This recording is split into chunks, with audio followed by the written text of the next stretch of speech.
नमस्कार दोस्तों। मेरा नाम डॉक्टर रविंद्र सोनी है। मैं आरएसवी ईएनटी हॉस्पिटल जोधपुर में कान नाक गला रोग विशेषज्ञ के रूप में कार्यरत हूँ।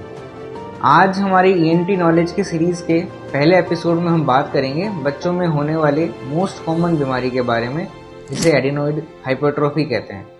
एडिनॉइड बच्चों की नाक के पीछे एक मांस बन जाता है, जिसे लिम्फोइड हाइपरप्लेजिया कहते हैं। एडिनॉइड की वजह से बच्चे के नाक बंद होने की शिकायत रहती है। तो कभी आपने गौर किया होगा, यदि आपका बच्चा मुंह खोल के सोता है, खराटे लेता है, हमेशा उसको जुकाम लगी रहती है, पूरे दिन वो मुंह खुला रखकर सांस लेता है, अगर ऐसा आपने नोटिस किया है तो उसको एडिनॉइड हाइपरट्रॉफी हो सकती है।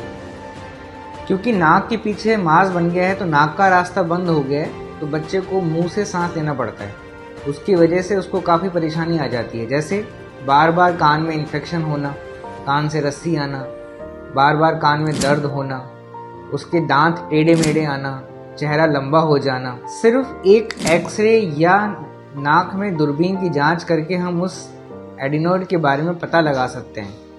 इसके दो इलाज होते हैं। पहला, कंजर्वेटिव। अगर शुरुआती स्टेज में ही बच्चे की एडिनॉइड की मांस की परेशानी का पता चल जाता है तो कुछ दवाइयाँ और नाक के स्प्रे से हम उसको कंट्रोल कर सकते हैं। कभी कभी हमारे पास पेशेंट आते हैं जब उस मांस की साइज़ बहुत ज़्यादा बढ़ जाती है।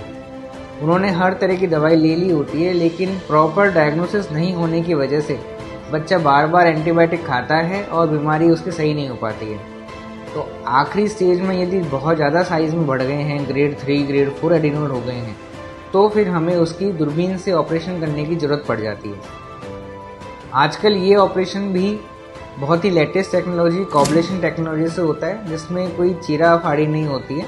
नाक के रास्ते से दूरबीन के थ्रू हम कॉब्लेशन टेक्निक से उस पूरे एडिनॉइड के टिश्यू को जला देते हैं। इसमें ऑपरेशन में कोई ज़्यादा खून नहीं बहता है, बच्चे को ऑपरेशन के बाद कोई दर्द नहीं होता है। तो एडिनॉइड की जांच कराना बहुत ज़रूरी है, लेकिन हम तभी करा पाएंगे जब हम इसके बारे में जागरूक होंगे, इसकी बीमारी के बारे में जागरूक होंगे। धन्यवाद।